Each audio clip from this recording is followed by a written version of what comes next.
শুনেন, একটা মেয়েকে, আপনি যে মেয়েটাকে বিয়ে করে আসছেন, এই মেয়েটা কি বাতাসে বড় হয়ে গেছে?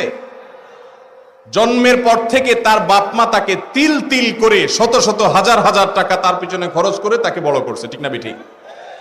তার পিছনে ঔষধ খরচ করেছে, তার পিছনে ভরণ পোষণ দিয়েছে, তাকে পড়ালেখা করিয়ে মানুষ করেছে। সে পড়ালেখা করে শিক্ষিত হয়েছে এই মহিলা, কিন্তু শিক্ষিত হওয়ার পর তার শিক্ষার আলো ছড়াবে কোথায়? আপনার বাসা, ঠিক না ঠিক?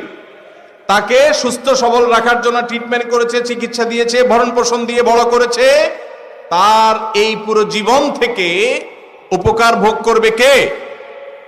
আপনি, স্বামী এবং স্বামীর বাপ মা, স্বামীর পরিবার, ঠিক না ঠিক?